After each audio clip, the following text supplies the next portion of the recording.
morning. Welcome back to CTRL+S.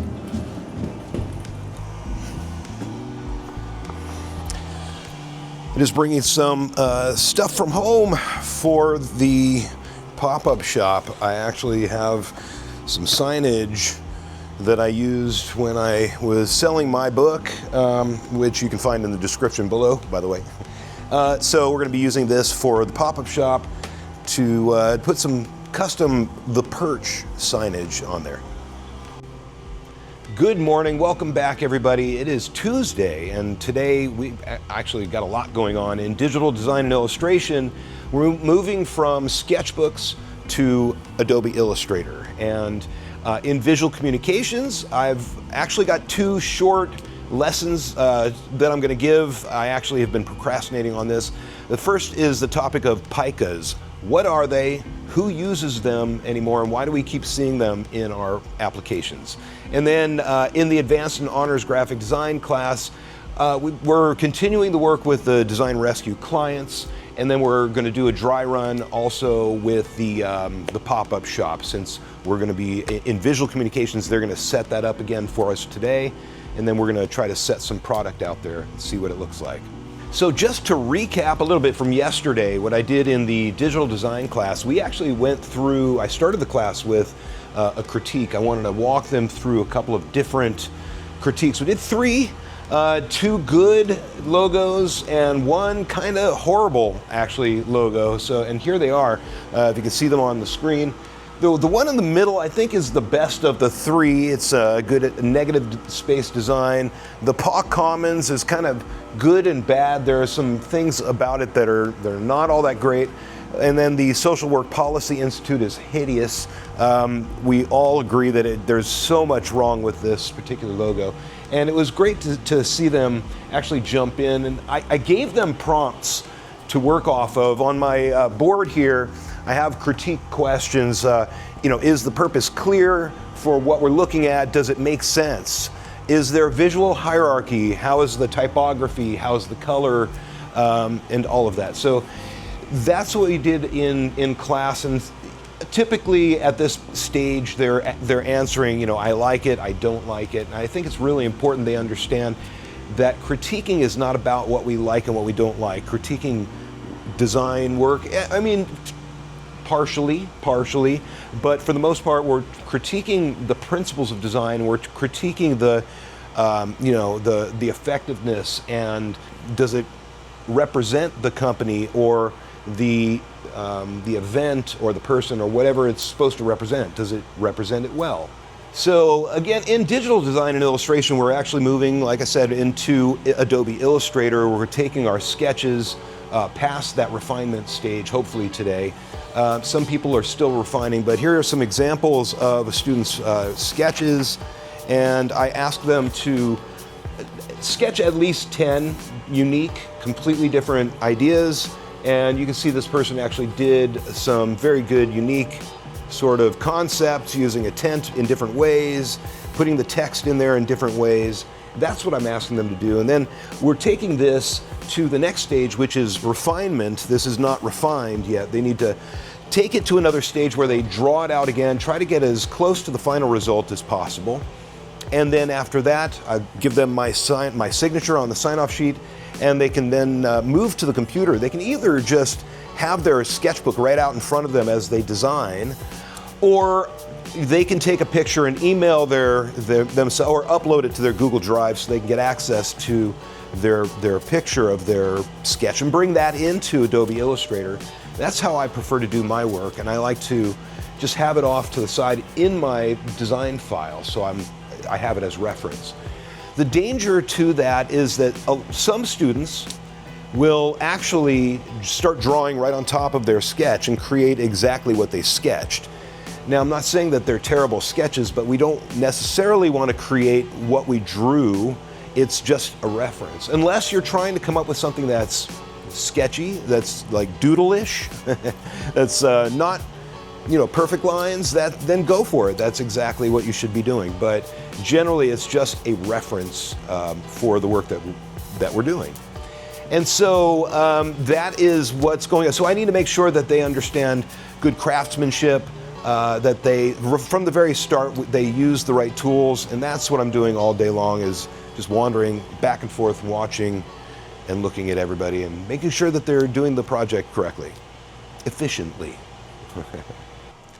In visual communications today, we're going to be covering, actually I've got to talk about two topics that I have been sort of procrastinating on. And the first one is the topic of PICAs. What is a PICA? Why do we still see it in InDesign? Why is it the default? And who still uses PICAs? And so, apparently they are still a very relevant form of measurement for precise type and layout. I learned it back in 2003-ish, back when I was in college, and to be honest with you, have never used it once in my professional life, but it is still relevant. And so I'll cover that, and then I also want my students to understand how they can take their images and make them print ready. That's the second topic. It's highly important that if they're doing a print job, they can't turn in an RGB-based photo or something that's right off the web that's 72 dpi. It needs to be crystal clear, or as clear as possible, and have good color. So that is what I'll be covering with them today: how to take it into Photoshop, how to make sure they're the right size, dimensions, and resolution, and all of that. And then we've got, basically I'll just have them continuing the search for their articles and their, the photography for their magazine for the InDesign project. So that is visual communications for today. And then in the Advanced and Honors Graphic Design class, we've got a whole bunch of things happening. What I'm going to do is, when the class begins, I'll give my art director and design managers an opportunity to do their thing. On Tuesdays, they like to go out and talk to all of the other designers, find out what they're working on, how much longer they have, and if we have any other designs that we can put into the mix. Just get an update on how things are going. Give feedback as well while they're there. And then I will take time to meet with my art director and design managers. We'll find out what's actually happening, and then I'll take time to wander around myself and give any feedback that I can in the time remaining. I only have about 50 minutes with them, each day, so there's a lot to fit into that time. We're also working on the designs for the perch. I'm laser engraving another screen for shirts. We have one design down. We've got another one here coming in, getting ready to go, I should say. And for the perch, for the pop-up shop, we are still trying to figure out exactly what we're doing. We've got 3 designs that have been submitted, and we've got the City of Gold that we put onto shirts already, and that can also be done. We haven't done it yet, but we can do the laser engraving on the keychains and other items that we still have, and we need to do that today, in fact, because we're opening tomorrow, and so we need some product out there. We don't need a bunch. We just need, I would say, 30 or 40 items. I don't expect there to be a whole lot of sales based on what happened last year. It is just the nature of the beast. A lot of times, what I noticed last year, the issue was that we put the pop-up shop up, and a lot of students would just walk by. Nobody wanted to be the first one or the only one standing there at the booth, and it was, I guess, an embarrassment issue for them, and that's what I gathered, and that's what my students thought last year as well. The design rescue class. But so what we're doing is we're changing it. We're making it more of an interior. Instead of having the table on the outside, it'll be inside, giving them sort of a room to walk into and to see the laser engraver at work. And we'll have people out there kind of pulling people in if possible. It'll be interesting again. We'll see what happens.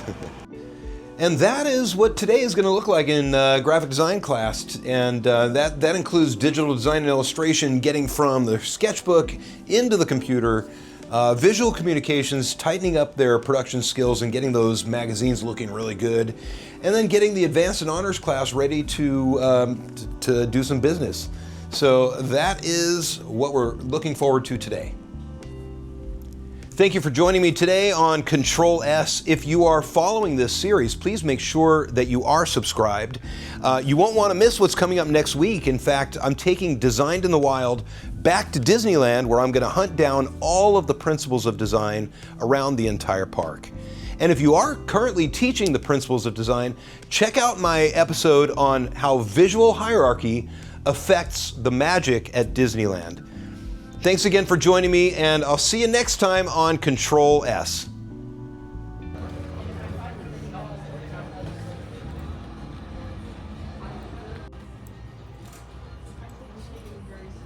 I think it's good. I just can't, because you did something to it before, I think last Friday.